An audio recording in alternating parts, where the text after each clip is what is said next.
Share a message from David in Pike County as JT Mitchell joins us. He is the news director with the SuperTalk Mississippi news team and an all-around reasonably good guy.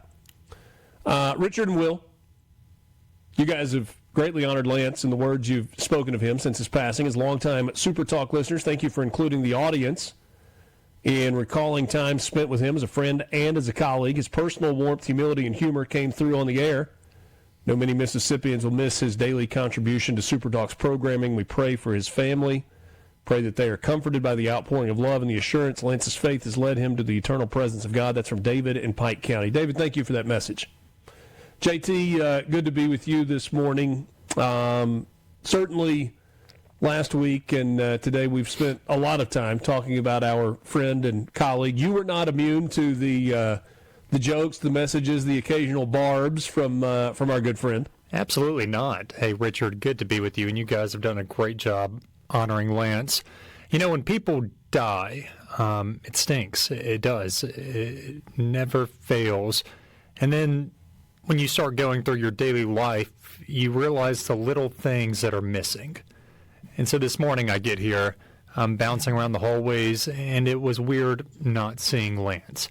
It was weird him not running up to me with a fist bump, and then I see him sprinting down the hall toward the courtyard, asking everybody on his way how they're doing. Just little things like that. You know, Lance was a great guy, and y'all hit the nail on the head earlier with Senator Harkins. He wasn't just a dumb jock. You know, he was a great athlete. No, he was not. He was brilliant, and he did his research, and he was funny. Lance and I had some in common, one of which was we both like King of the Hill. Are you a King of the Hill fan, Richard? Bobby?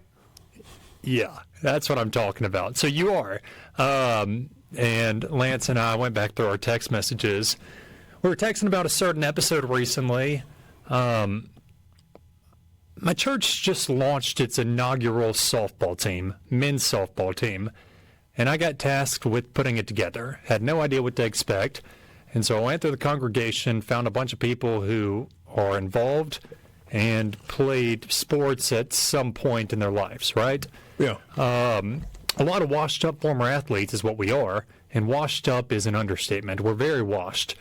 And I was telling Lance about our first game. We went out there, and I thought we were going to be good. I mean, we had 5 guys who played college football.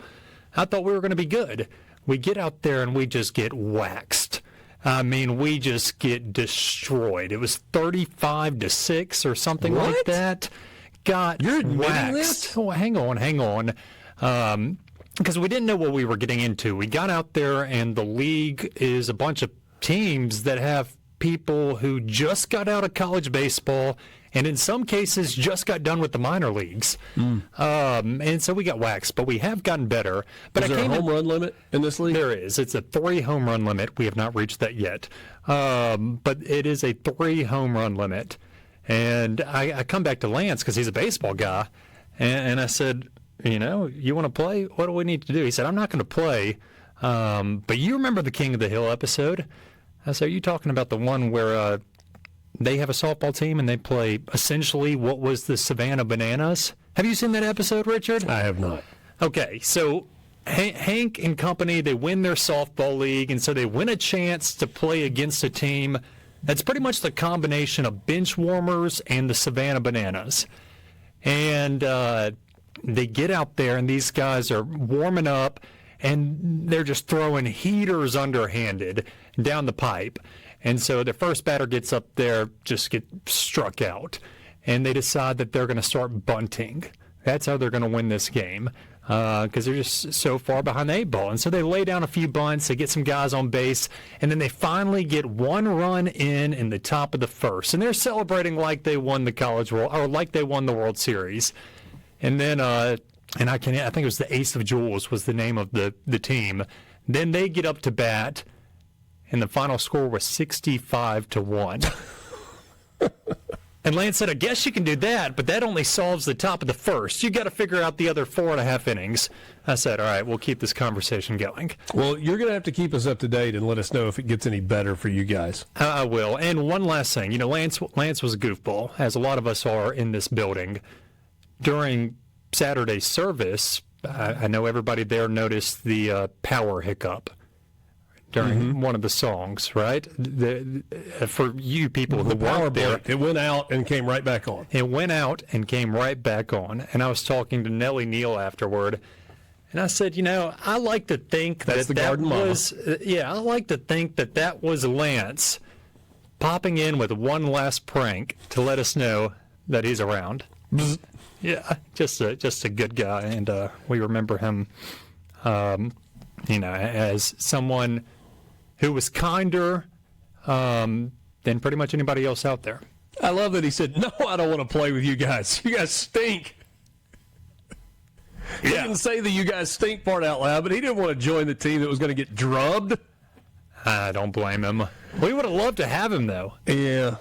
I got to ask you about this. Because we're scant details. A Tupelo Walmart employee was accused of embezzling more than $11,000. Now, we have heard story after story of local government employees who are maybe in charge of receivables, but we're talking about a multinational corporation. How does one go about embezzling money from Walmart? Yeah, you got me. I don't know. And we see these releases all the time from the state auditor's office, where he announces, you know, the local librarian stole $10K or whatever it is. But this was Tupelo PD making an arrest. They got a tip saying that a local Walmart employee, who's actually the Walmart neighborhood market right there on South Gloucester, embezzled $11K. And so they did their investigation. It lasted a few weeks, and then they decided to arrest Allie Whitaker, a 32-year-old. And that was my first question. And they're not giving more details right now, but that was my first question was, this is a retail giant.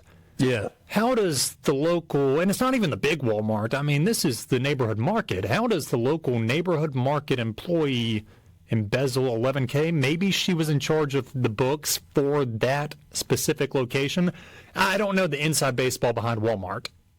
I just want to know, was she skimming cash straight out of the drawer, or was she hijacking broccoli shipments and then selling them on the down low at the local farmer's market? I don't know. Some fruit? I don't know. I need more details there. I'm going to wait and see if we've got more details from Yazoo City. They put a curfew in place, more recent gun violence there. There has been a significant concern about police work and unlawful activity in Yazoo City. New police chief on the way, and they put a curfew in this past weekend. Yeah, this is a story we did get more details on over the weekend. A curfew was in effect through the weekend for everybody, all ages. And it was in response to a Wednesday night shooting where a 23-year-old McKinley Sawyer was killed. I know there's been a rise in gun violence in Yazoo City. The mayor talks about it. The board talks about it. The cops talk about it. The sheriff talks about it. And so I didn't know if this was just the straw that broke the camel's back or if there was something direct from this incident for them to call the curfew. Now, the latter was the case. Mayor Macklin Austin said over the weekend that he got word of retaliation threats. Whatever happened leading to the death of McKinley Sawyer, there was retaliation threats to shoot up clubs, to shoot up houses, shoot up local businesses. That's a quote from him. He said, we're not doing that. He said, my job as the mayor of Yazoo City, and even if it means local businesses having to close down an hour earlier and maybe lose a little bit of money, is to make sure our citizens are safe. We're doing a curfew. He said over the weekend it has worked out exactly as it's supposed to. It's worked flawlessly, he said. And don't be surprised come Monday, after we review everything, if I extend this curfew, this state of emergency, for another 3 days. Okay. We will keep an eye on that story as well. JT Mitchell, the news director with the SuperTalk Mississippi news team. We'll spend a few more minutes with him on the other side of this timeout. It's Mornings with Richard Cross, SuperTalk Mississippi, presented by Community Bank, online at communitybank.net. Community Bank, rooted in our community.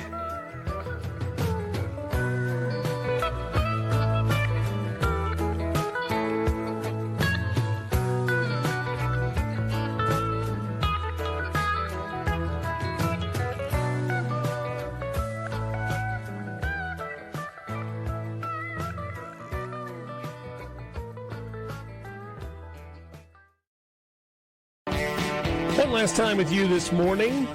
Mornings with Richard Cross, SuperTalk Mississippi. JT Mitchell, the news director with the SuperTalk Mississippi news team. I got a message during the break, JT. Do y'all want to hear this? I see JT didn't want to mention the team that his softball team's lopsided loss. That was one of their bench warmers who's texting you. So came at the hands of. It doesn't matter. That was one of their bench guys. Okay. Hey, we're back at it tonight. So we'll see Same how opponent? it goes. No, different opponent. It's probably just as well. Hopefully an easier one. It's probably just as well. You can join the conversation on the C Spire text line, 601-879-4395. Again, 601-879-4395. We got the news, I guess it was late last week, that you have 7 Mississippi officials who have been put on a task force to fight fraud regionally. And it is a group that is headed by the Attorney General, includes the Treasurer and the Secretary of State and other state leaders. I don't have the full list in front of me. I should pull that up. Oh, what do we know about this? Well, you got Shad White, Treasurer David McRae, adding onto your list, U.S. Attorney Baxter Kruger, U.S. Attorney Scott Leary, FBI Special Agent in charge of the Jackson Field Office, Robert Eichhoff. And from the way I understand it, Richard, and Caleb Sailors wrote the article about this, covered it, is that this is a partnership through the DOJ, their National Fraud Enforcement Division, and it's really going to be a regional effort with other states like Alabama, Florida, Georgia, Louisiana, and the Carolinas to fight fraud. And really, they just made the press release, and now we see exactly what kind of fraud they're going to be fighting. I guess, just from reading Caleb's report and us putting it out there, it would be something like if these fraudulent activities happen across state lines, because that happens a lot. Yeah. Where fraud is taking place in multiple states, especially on a regional basis. And so that would be my guess. Attorney General Lynn Fitch's office has been awarded $2.5 million to start this first-of-its-kind law enforcement partnership. It's being called Joint Task Force Vigilance. There was a quote in there, a lot of quotes in there, but David McRae, state treasurer, said fraudsters don't care about state lines, and neither should the people fighting them. This agreement gets investigators critical information sooner, giving us a better chance to stop fraud before a dime goes out the door. President Trump has declared war on waste, fraud, and abuse, and proud to stand with his administration's hunt in the fight against fraudsters. And I do know that Kash Patel was involved in some of the meetings leading up to this announcement. Yeah, very good.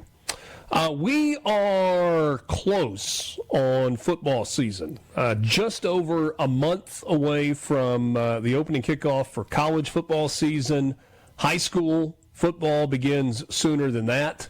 In fact, we've got MAIS games that are beginning in just a couple of weeks. Yeah, a week from this Friday will be the first game for MAIS teams, I believe.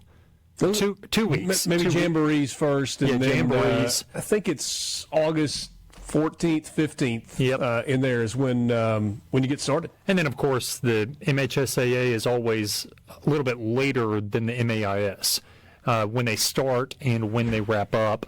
But, yeah, this past weekend, man, the last weekend without football. And so you got NFL preseason beginning this Thursday with the Hall of Fame game, Cardinals and Panthers. And then you'll have to let NFL preseason, I know it's not all that interesting, but you'll have to let that ride for a little bit. You'll have, I guess, the first Mississippi, when you're looking at colleges, the first date that Mississippi schools will play would be Thursday, August 27th. That's when all the JUCOs kick off. And then you have Mississippi Valley that same night against Nichols. There you go. Week 0, and whatever that means, week 0, you're going to have some big games, of course, on the FBS level, but that's when our FCS teams really start, like JSU and Alcorn. Yeah.